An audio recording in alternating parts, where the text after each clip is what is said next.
Hello friends, welcome to అమ్మ వంటలు. ఈరోజు మనం మిగిలిన ఇడ్లీలతో వడలు ఎలా తయారు చేసుకోవాలో చూపిస్తానండి. దానికోసం ఇడ్లీలు ఇలా మెత్తగా చేసుకొని పెట్టుకొని ఇడ్లీ పిండి కోసం నానబెట్టుకున్నప్పుడు కొద్దిగా మినపప్పు తీసి పెట్టుకున్నానండి పక్కకు. అది కూడా ఈ పిండిలో యాడ్ చేసుకోవాలి. ఇప్పుడు దీంట్లో ముందుగా క్యారెట్ ఒకటి తురుముకొని వేసుకున్నాను, ఉల్లిపాయలు సన్నగా తరిగి పెట్టుకున్నాను, 2-3 పచ్చిమిర్చి, కొత్తిమీర, కరివేపాకు, జీలకర్ర, ఉప్పు ఇవన్నీ వేసి మంచిగా కలుపుకోవాలండి. ఇప్పుడు ఈ మిగిలిన ఇడ్లీలు ఉన్నాయి కదా, ఈ పొడినంతా ఇందులో వేసుకొని ఈ పిండిని కూడా వేసుకోవాలండి. మీకు కావాలంటే ఇంకా కొద్దిగా దీంట్లో మైదా పిండి కూడా వేసుకోవచ్చు. ఇలా ముద్దలాగా చేసుకోవాలండి. దీనికోసం వాటర్ ఏమీ వాడనవసరం లేదు.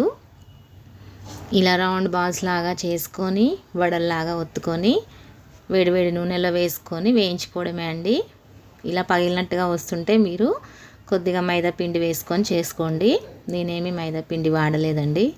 ఇలాగే డైరెక్ట్గా ఆయిల్లో వేసుకొని డీప్ ఫ్రై చేసుకున్నాను. ఊరికే ఇడ్లీలు తినాలని లేనప్పుడు మిగిలిన ఇడ్లీలతో ఇలా ఒకసారి కొత్తగా ట్రై చేయండి. టేస్ట్ చాలా బాగున్నాయండి.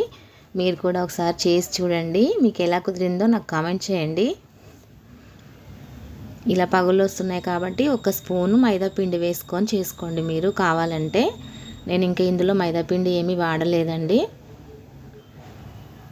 2 సైడ్లు మంచిగా కాల్చుకున్నాక తీసుకొని పక్కకు పెట్టుకోండి. అంతే, ఎంతో టేస్టీగా ఉండే క్యారెట్ వడలు రెడీ అయిపోయాయండి. ఈ వీడియో మీకు నచ్చినట్లయితే లైక్ చేయండి, షేర్ చేయండి, సబ్స్క్రైబ్ చేయండి.